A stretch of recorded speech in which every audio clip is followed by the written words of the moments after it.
Y ya estamos aquí, listos para empezar. Vamos a dar un poquito de tiempo para que se conecten más hermanos y amigos.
Buenas noches, hermanos, amigos. Pues ya estamos listos. Ya vi por ahí a Pipe. Buenas noches, Pipe. A mi esposa Raquel, buenas noches. La familia Venegas. Paul, buenas noches. Martín, también. Marianito y familia, saludos a todos.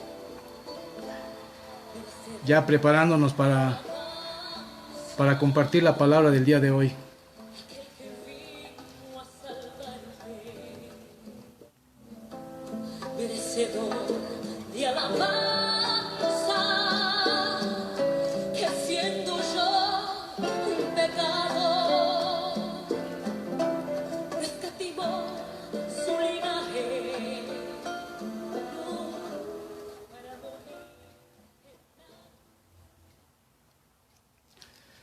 Pues buenas noches, hermanos, amigos, sobrinos, nietos de Cristo Salva. Sean bienvenidos nuevamente aquí por este medio, saludándonos y dando nuestro abrazo virtualmente, como ya lo hemos hecho durante varias noches. Pues sean bienvenidos para la palabra de hoy. Saludarlos y pues como todos los que estamos compartiendo, pues ya tenemos ganas de volvernos a ver en vivo y a todo color, como lo dice nuestro hermano Marianito, ¿verdad? Que es diferente a estar virtualmente, pero con mucho ánimo, como debemos de estar, contentos de que ya pronto va a acabar todo esto. Aquí lo importante es que sigamos haciendo caso de las autoridades, seguir cuidándonos para poder seguir gozar de buena salud, como hasta ahorita, no desesperarnos, yo sé que es difícil, ya mucho tiempo encerrados, quedarnos en casa, pero lo importante es que confiemos en el Señor, confiemos en que Él tiene los tiempos perfectos y que Él sabe cuándo va a terminar esto a su tiempo y voluntad. Lo único que nos queda a nosotros es confiar en Él y no perder la fe y la esperanza en Él. Así es que, hermanos, pues sean bienvenidos y vamos a seguir con nuestro devocional. Ayer el hermano Rubén empezó el capítulo 2 de Juan. Hoy vamos a continuar con el mismo capítulo. Hoy vamos a ver los versículos del 13 al 25 con este tema que se llama Jesús purifica el templo. Aquí vemos a Tech Henry. Saludos, hermano. Buenas noches, nos están viendo. Pau Violante, buenas noches. Todos los que están conectando, hola. Rosy, Ise Sánchez, saludos a todos. Gracias por conectarse. Pues vamos a empezar y los invito a que Arturito, buenas noches. A que me acompañen a hacer una oración y los invito a que me acompañen, cierran sus ojos y darle y pedirle gracias, darle gracias a Dios por este tiempo. Bendito Padre, Padre Celestial, te damos gracias esta noche por permitirnos estar de nuevo en contacto por este medio y poder transmitir tu palabra. Gracias, Señor, porque me das la oportunidad de ser instrumento para poder transmitir tu palabra. Te doy gracias por esa bendición, Señor, que me das de poder servirte. Te pido por todas las familias que están conectadas, te pido por su vida para que las cuides, las bendigas y las conserves con salud a todas. Y las que no están conectadas también, Señor, que las cuides, las bendigas. Te pedimos por todas las familias que estén pasando por esta enfermedad, por esta situación difícil, por los que no tienen su trabajo, por los que han perdido el trabajo, por los que no tienen una fuente de ingreso, que estén faltos de un pan que comer, Señor. Te pedimos por todos ellos, Padre, para que pronto puedan encontrar, estabilizar su vida y pasar esta situación tan difícil, Señor. Te pedimos por ellos y ponemos en tus manos este tiempo. Bendícelo, Padre, en el bendito nombre de tu Hijo Jesucristo. Amén. Pues vamos a empezar, hermanos, con este tema que se llama Jesús purifica el templo. Y si me acompaña con sus Biblias, abrimos nuestra Biblia en el Evangelio de Juan, en el capítulo 2. Vamos a empezar en el versículo 3, lo vamos a leer del 13 al 22, por favor. Y comenzamos.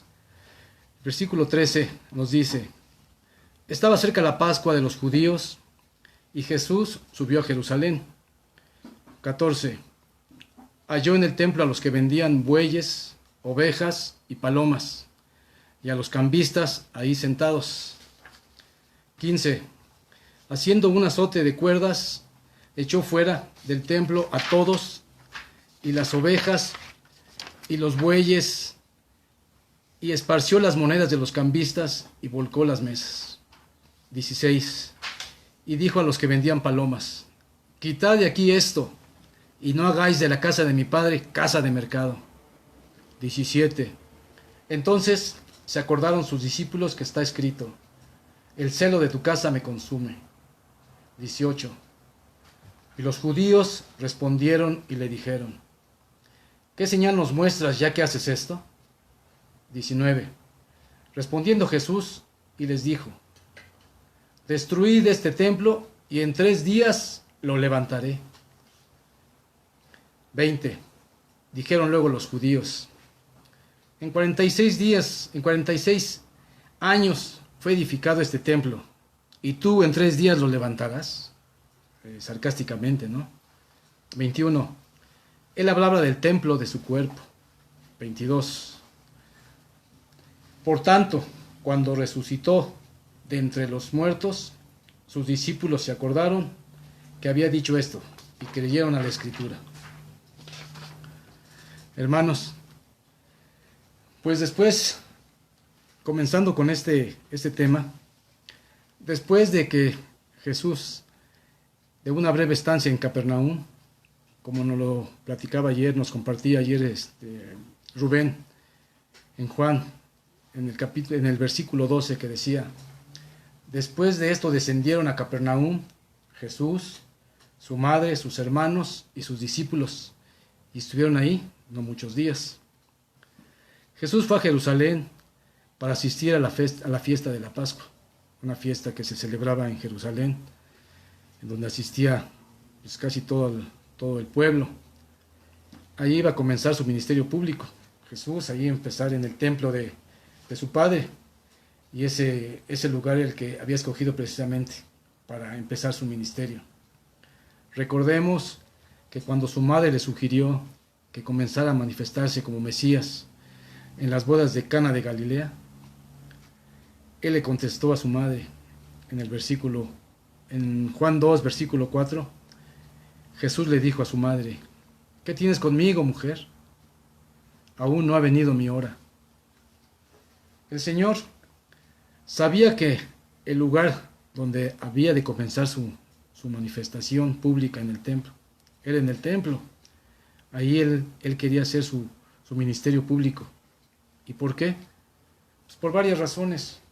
Primeramente, porque ese era lo que había anunciado el profeta Malaquías, como nos lo citan en el capítulo 3 del versículo 1 de Malaquías, que dice: He aquí, yo envío mi mensajero, el cual preparará el camino delante de mí, y vendrá súbitamente al templo el Señor. Y entrando en los versículos que vamos a ver hoy, empezamos en el versículo 13, que nos dice: Estaba cerca la Pascua de los judíos, y subió Jesús a Jerusalén. ¿Qué nos dice esto? Debemos recordar la importancia que tenía la fiesta nacional para los judíos, la fiesta de la Pascua. Cuando cada año los judíos se dirigían a Jerusalén para celebrar la Pascua, lo que ellos estaban recordando era que Dios había intervenido para liberarlos de la esclavitud de Egipto y construirlos en una sola nación. Pero los tiempos habían vuelto a cambiar para los judíos, y debido a su desobediencia a la palabra de Dios, habían perdido nuevamente su libertad. ¿Y qué pasó con esto? Se encontraron bajo el dominio del poderoso imperio romano, de los romanitos. Imagínense. Estas circunstancias habían avivado entre muchos de los judíos la esperanza anunciada por los profetas de que vendría un libertador, y ese libertador era el Mesías. Así que año tras año, cuando los judíos volvían a Jerusalén para celebrar la Pascua, no solo recordaban el pasado, sino que de alguna manera también manifestaban de su esperanza y anhelo una nueva intervención divina. Claro, Jesús se disponía a comenzar su ministerio público como el Mesías, anunciando que traería salvación. Sin embargo, a lo largo del Evangelio podemos ver que el tipo de liberación que él traía no era la que los judíos esperaban, porque finalmente lo rechazaron. ¿Por qué? Porque ellos esperaban que iba a venir un Mesías, un guerrillero, con armas y todo para pelear contra los romanos, y que los iba a liberar de ese imperio. Pero no, la liberación que él traía era la de salvación, la de la vida eterna. Y ellos, muy creídos de otra cosa, pues por eso no lo quisieron, lo rechazaron.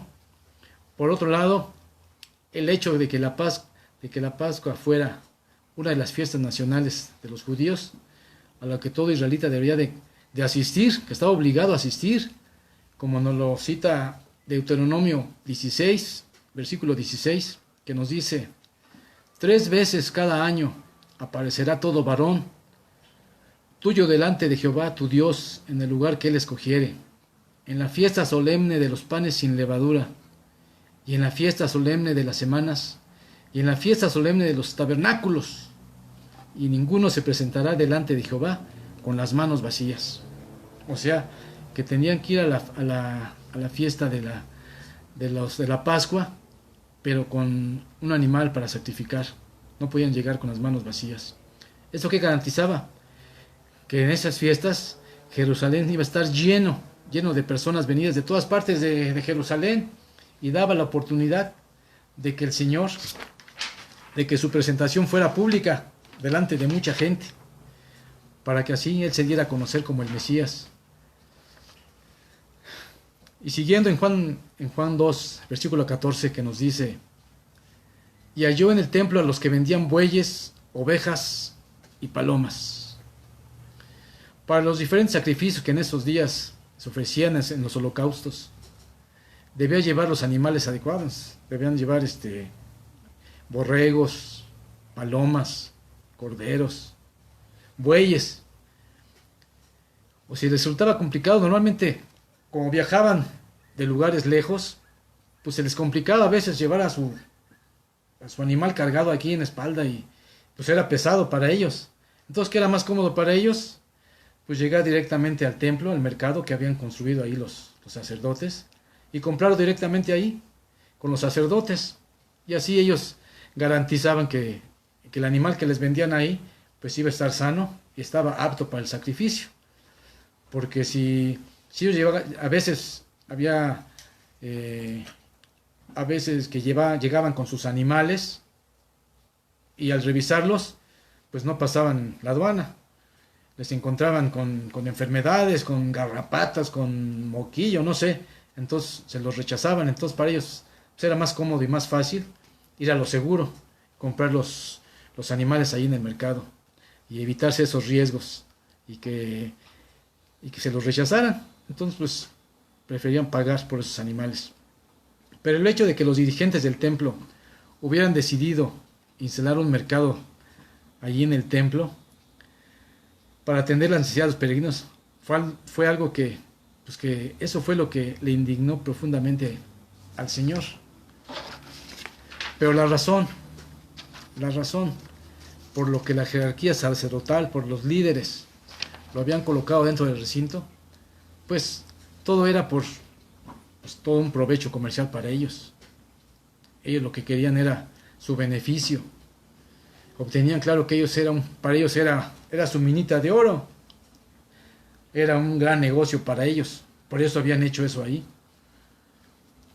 Allí en esos patios del templo, los gentiles deberían haber tenido la ocasión de aprender la verdad que Dios había transmitido por medio de la nación de Israel. El profeta Isaías había anunciado que este era el deseo de Dios, como lo dijo Isaías en el capítulo 56, versículo 7, que dice: yo los llevaré a mi santo monte y los recrearé en mi casa de oración. Sus holocaustos y sus sacrificios serán aceptos sobre mi altar, porque mi casa será llamada casa de oración. Eso se recalca en muchos versículos, que es casa de oración, que es un lugar sagrado para todos los pueblos. Pero el sumo sacerdote y sus hijos, ¿para qué lo estaban usando? Pues para su beneficio, para sus ambiciosos propósitos, para hacerse ricos en el templo. Y siguiendo en el versículo 15, que nos dice: y haciendo un azote de cuerdas, echó fuera del templo a todos, las ovejas y los bueyes, y esparció las monedas de los cambistas y volcó las mesas. Los cambistas. ¿Quiénes eran los cambistas? Los cambistas eran como los líderes de aquí de los tianguis que cobran por los lugares en el tianguis. Y según el sapo era la pedrada. Entre más pagabas, pues mejor te ubicaban, mejor lugar tenías y terminabas más rápido tu mercancía. De eso se encargaban los cambistas en el templo. Igual que los sacerdotes también se llevaban su porcentaje de la venta de todo eso. Era un gran negocio para ellos. Digo, todos sabemos, todos tenemos en nuestra cabeza esa imagen de Jesús, de Jesucristo, que es un Dios de amor, un Dios de bondad, la humildad, tranquilo. Y no nos imaginamos a Jesús que llegue pues enojado, dando azotes y aventando mesas y aventando monedas y todo. Es difícil creerlo, ¿no? Que haya tomado esa posición. Pero pues imaginémonos a nosotros que de repente lleguemos a nuestra casa y haya personas extrañas maltratando a nuestros padres o a nuestros hijos. Yo creo que cualquiera tuviera una reacción igual, ¿no?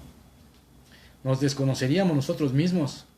Entraríamos a defender a puño limpio a nuestros hijos, a nuestros padres. Pues por esa razón Jesús también, imagínense cómo haber sido su enojo para haberse portado de esa manera. Esa reacción que tuvo, pues yo creo que fue normal como en todos, ¿no? Porque él era hombre y tuvo esa reacción de que viera su templo usado como mercado.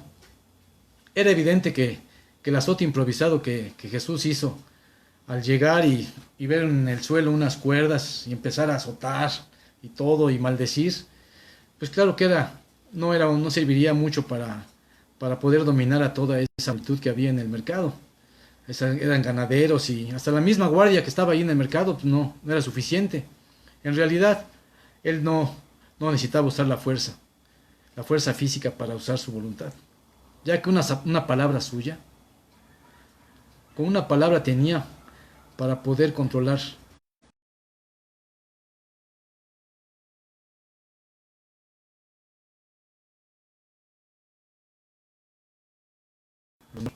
Puedo decir que se trata de un acto simbólico cargado de significado. Por un lado, era un acto de carácter público que servía para demostrar su autoridad delante de toda la gente. Digo, entre más gente había, pues más servía para poder manifestarse él como el Mesías. Pues él tenía el derecho de hacer y manifestarse y hacer lo que él quisiera, pues, puesto que era el templo de su padre. Y él tenía todo el derecho de hacer lo que él quisiera. Pero nos muestra también que reprobaba cualquier conducta irreverente en la casa de Dios y que no dudaría en mostrar su indignación contra quienes degraden las cosas santas, porque era sagrado, era un lugar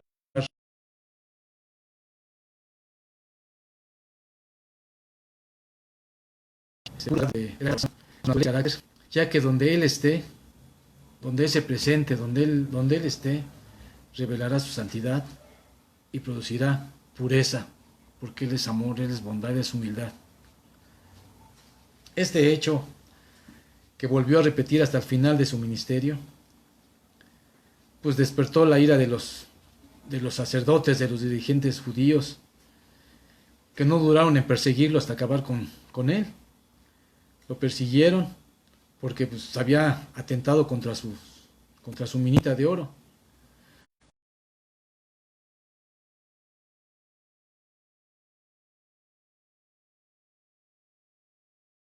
Pero no había sus ganancias, sus riquezas.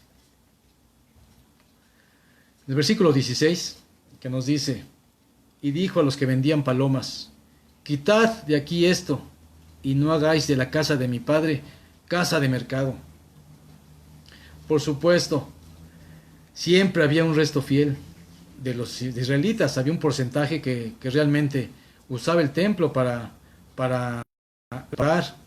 sus ritos, pero lo que prevalecía ahí en aquellos días era la actitud de los sacerdotes que se habían adueñado del templo y lo que querían era su propio prestigio, convirtiéndolo en una cueva de ladrones, como nos lo cita el Evangelio de Lucas en el capítulo 19, versículo 46, que nos dice: escrito está, mi casa es casa de oración. Nos vuelve a repetir, casa de oración, que es un lugar sagrado, mas vosotros lo habéis hecho cueva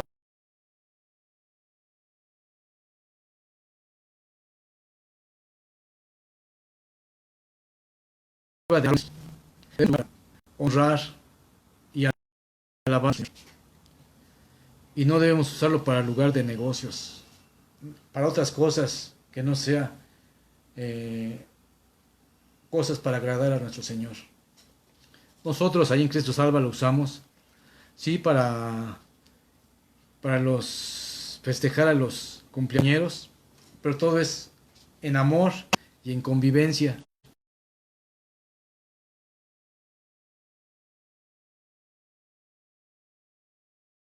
En amor y vivir, hermanos, y festejar a los. Gracias a Él por darles un año más de vida y otros eventos de bautizos y en fin, ¿no? Pero son cosas en amor que se hacen de acuerdo a la palabra de Dios. Y todo lo hacemos con el respeto que Él merece. En el versículo 17 que nos dice: entonces se acordaron sus discípulos que está escrito: el celo de tu casa me consume. La actitud de Jesús trajo a la memoria de los discípulos una antigua porción de un salmo, del Salmo 69, versículo 9, que nos dice: ¿por qué me consumió el celo de tu casa y los denuestos de los que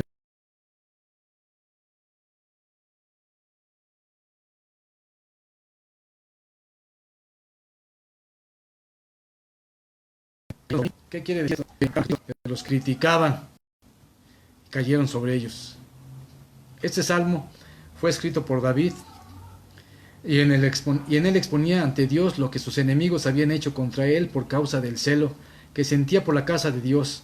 Y como sabemos, en el caso de Jesús ocurrió lo mismo, ya que el celo que manifestaba por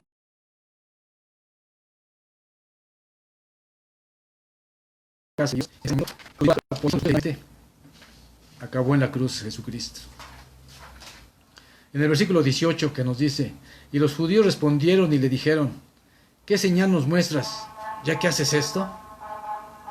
Pues ya lo hicieron enojado los sacerdotes, ya muy sarcásticos, le están diciendo, ¿por qué?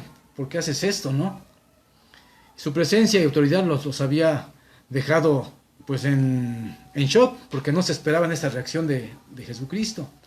Entonces ellos pues no lograron asimilar el porqué, su comportamiento. De alguna manera sus conciencias dormidas tardaron en darse cuenta de las acusaciones de que Jesús eran ciertas. De alguna manera ellos sabían que estaban haciendo mal, pero pues no les interesó. Ellos sabían, hasta después cuando reaccionaron, fue que se volvieron contra él y le rindieron cuentas a Jesucristo. ¿Quiénes eran ellos para rendirle cuentas, no? Y decirles, ¿qué señal nos muestras ya que haces esto? Imagínense, se indignaron todavía de que hacen esas cosas en la casa de Dios. Se enojan, se indignan, háganme el favor.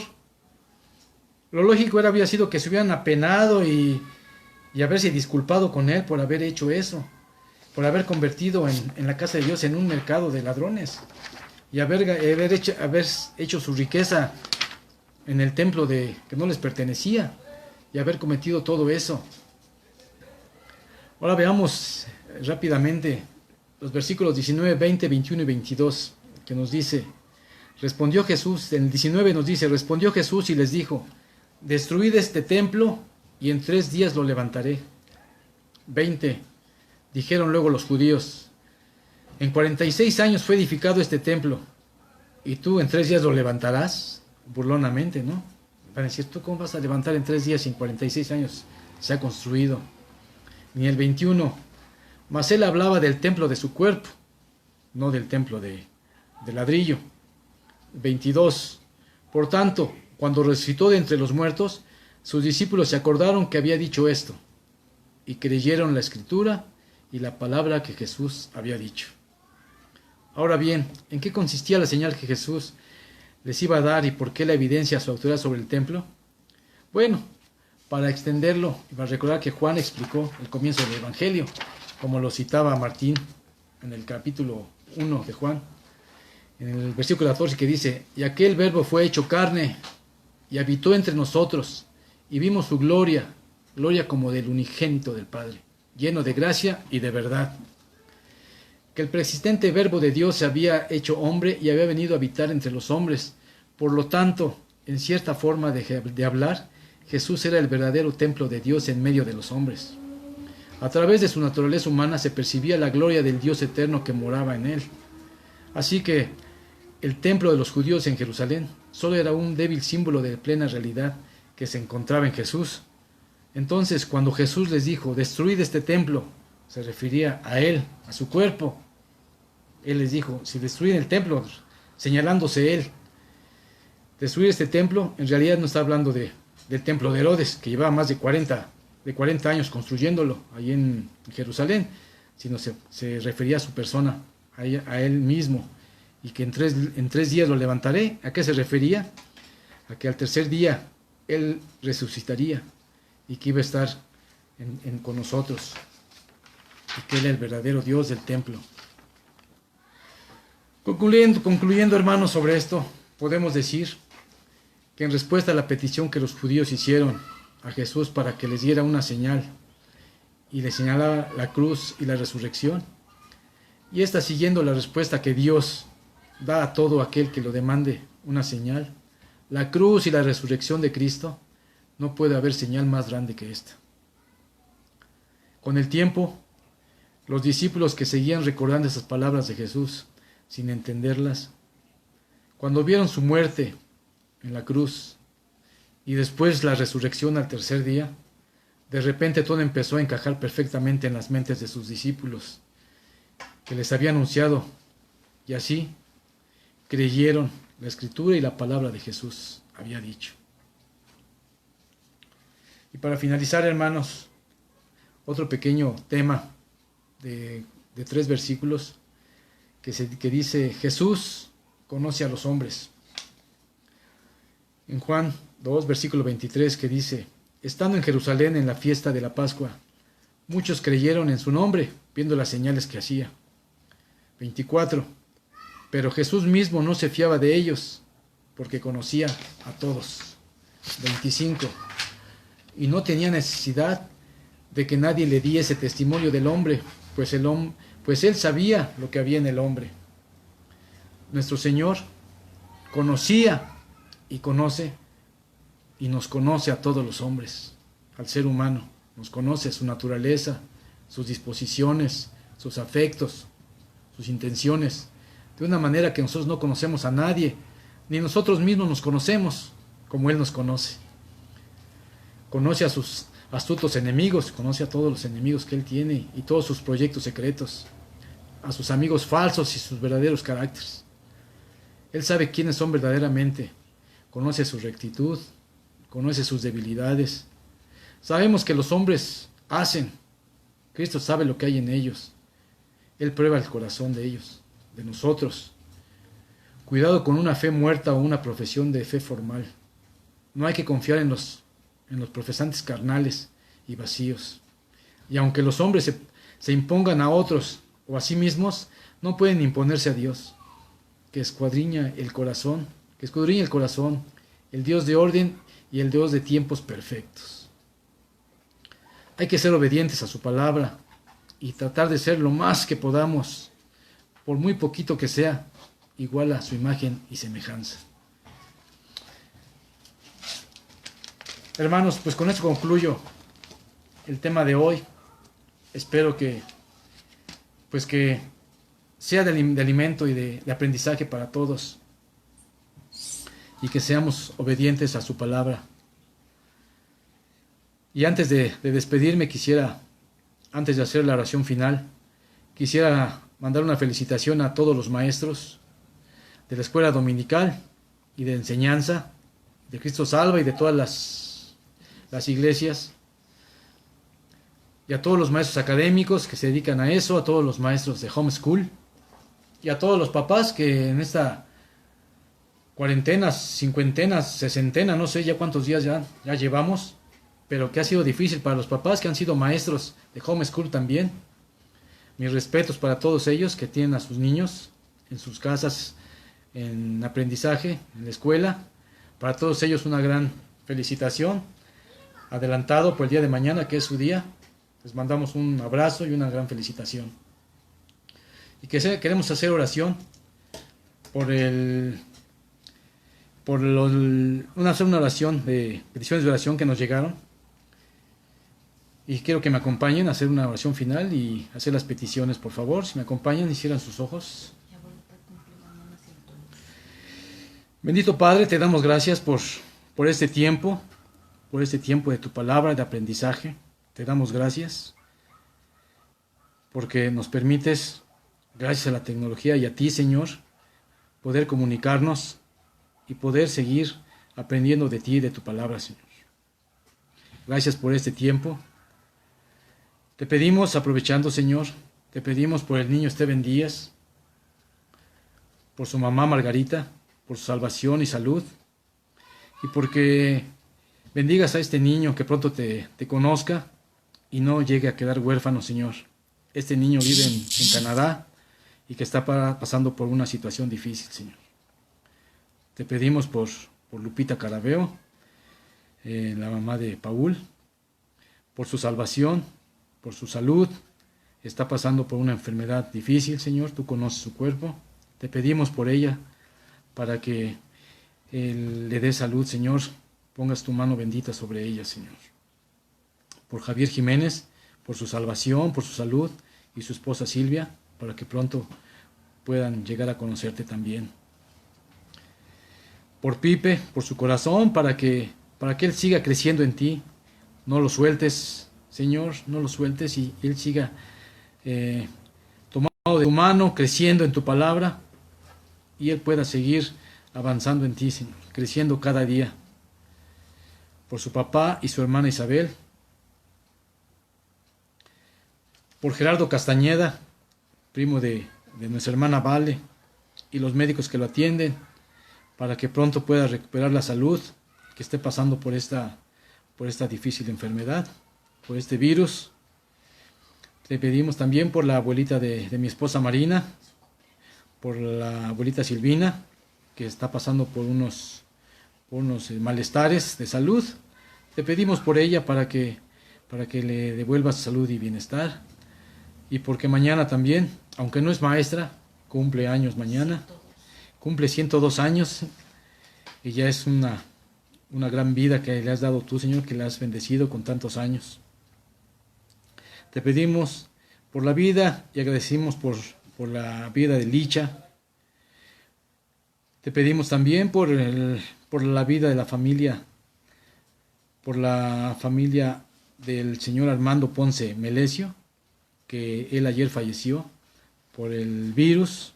Te pedimos por su familia para que le des fuerza y que le des esa fuerza para aceptar tu voluntad, Señor, y que pronto también te puedan conocer y puedan transformar su vida, Señor. Por Moisés Camarillo y familia, que les detectaron el virus. Ellos son familiares de la hermana de mi esposa. Te pedimos para que puedan recuperarse pronto y este virus no avance mucho, Señor. Por los abuelitos de L, Santiago López y Margarita. Por Aldo, cuñado de Brenda, por su sanación. Por Enriqueta Ángeles, que pide por sus hijos para que ellos puedan tener buenas decisiones y en esta vida y puedan tener una vida mejor. Guíalos, Señor, para que conozcan de ti y se apoyen en ti para que puedan tener esas decisiones importantes en esta vida, en lo académico, en lo laboral, en la vida misma, Señor. También por María del Rosario, viuda de Fidel Fernández, por resignación y salvación de ella misma, Señor. Por mi mamá, por mi papá, por su salud. Tú conoces su vida, tú conoces sus cuerpos, la vida de Titi y de Pepe, para que pongas tu mano santa sobre ellos, toques sus cuerpos y les dé salud y bienestar en esta vida, Señor. Por quienes perdieron su trabajo, por los que están pasando por una situación económica difícil, por los que no tengan un pan que comer, por todos los enfermos que están pasando ahorita por el virus, para que tú los bendigas y puedan recuperar su salud. Y que pronto los hospitales puedan estar vacíos, que haya puras camas, que pronto esta vida vuelva a su normalidad, que el mundo vuelva otra vez a la realidad y pasar esta prueba difícil por la que estamos ahorita pasando. Pero sobre todo, Señor, que a nosotros nos sirva de experiencia y que transforme nuestra vida y que al volver a la actividad seamos otros, que cambiemos nuestra forma de pensar, nuestra forma de vivir y cambiemos al mundo por un mundo mejor, que seamos mejores personas, que pensemos mejor, que tengamos mejor corazón hacia las personas, Señor. Lo ponemos en tus manos todo esto, Señor, en el bendito nombre de Tío Jesucristo. Amén. Pues les damos gracias, hermanos, amigos, sobrinos, nietos, por este tiempo. Gracias por haberse conectado, por su tiempo. Y los invitamos mañana a que sigan con nosotros en el siguiente capítulo. Por mi parte es todo. Que pasen buenas noches y muchas bendiciones para todos. Hasta luego. Hasta luego.